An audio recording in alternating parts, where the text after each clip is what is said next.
Well, PSA regular service is back, but it's not as great as it sounds. I'll explain to you why.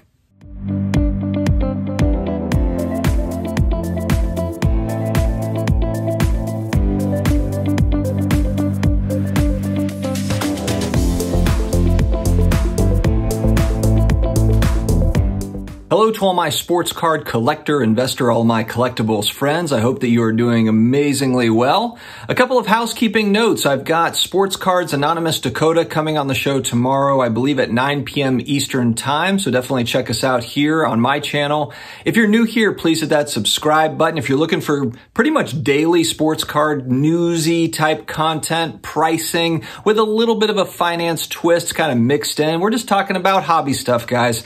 And you know what? Your family is probably tired of hearing you yammering on about sports cards, so come on here and hang out with your community. All right, news that everybody has been waiting for, and it is good news, but with an asterisk. And to be honest, I'm not really that excited about it, and I'll tell you why. I first heard about this on Got Baseball Cards, gotbaseballcards.com, and I believe that they are a preferred or a verified subber, whatever it is, longtime subber for PSA.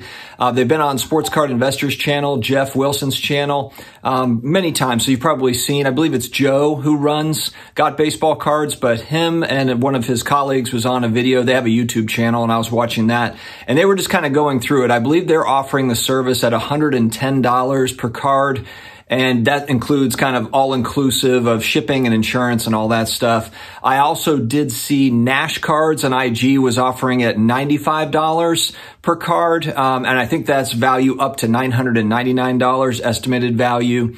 But the good news, I guess, coming out of it is turnaround time being at about 2 to 3 months is what they're saying. Now, whether they actually turn it around in 2 or 3 months will remain to be seen. But at this price point, I don't think that this moves the needle that much. I think there's a lot of people, the majority of people that subbed with PSA were, last year in that, $10, $15, $20 bracket or whatever it was. If I'm looking at just kind of mainstream PSA folks that were sending in cards to get graded, I just don't think many of them were in that $100 bracket. Now, I do think that PSA, does get business this way. This is also a way for them to go ahead and kind of continue on their backlog, but also kind of do what they said they wanted to do by opening up regular service. It's just at a price point that doesn't really matter, in my opinion. Yes, it does open it up for other certain cards, but then there's one other humongous caveat, and it's that every bulk subber or preferred subber or whatever it is limited to 300 cards per week.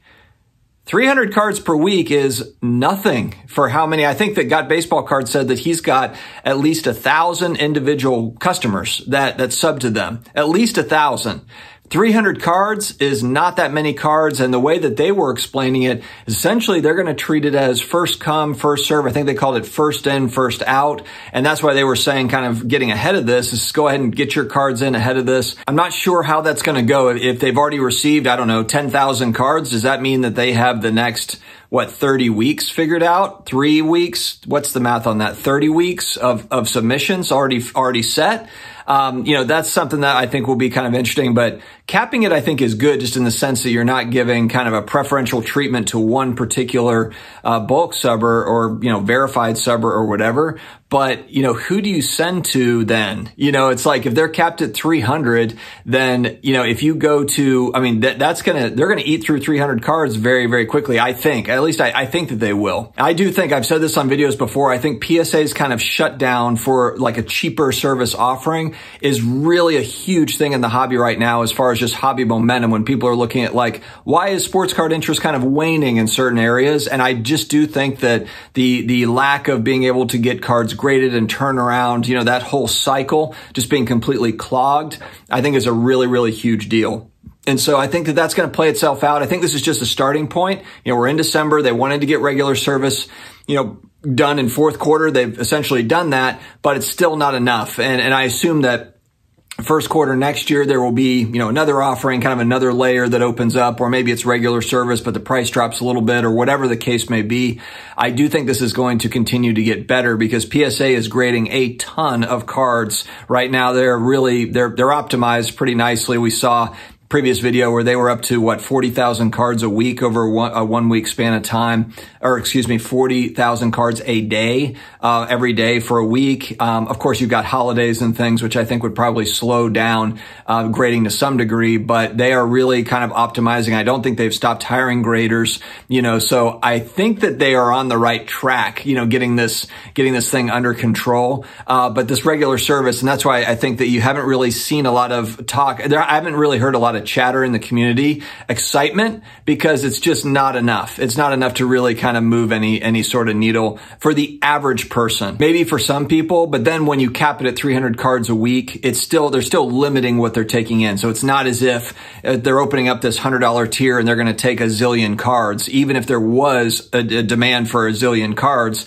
they're not going to take it. They're going to take it slow, which in the long run, I think is smart, because really everyone just wants them to get to a point where they can operate to where, yeah, they've always got some sort of a backlog, but it's probably sub 1 million cards at all times. It's not, millions and millions of cards, and getting worse, So I think that this year was kind of just getting everything set up and upright, hope, for long-term gains for PSA and for everybody involved. They're kind of, there's a short-term pain for long-term gains, hopefully, for all those that are counting on really the number one grading service in terms of resale value, but also authentication and everything else. They are number one, so we have to respect that and just kind of see where it goes from here. What does it mean for you guys? Are you excited? Are you using this regular service? Do you have a lot of cards that are ready to go out for $100 a card? Or is it more like, I'm going to wait for it to be 75 or 50 or 20 if they can get back to a $20 or $10 or whatever? I do know, we've talked about it. Nat Turner has a goal. He said it in interviews that he wants to be back at that, $10, $15, $20 price point at some point, especially for the set registry folks that are, just trying to get cards graded for their sets. I don't think he wants that to be a $100 price point, because he knows that people aren't sending in cards at that $100 price point for those purposes. So anyway, interesting news. I think it's a move in the right direction. It's just not a huge, exciting thing that's going to change anything here in the near future, in my opinion. I think it's a move in the right direction, though. Guys, let me know your thoughts in the comments. I hope that you have an amazing rest of your day. Stay healthy, stay awesome, and I will talk to you again later.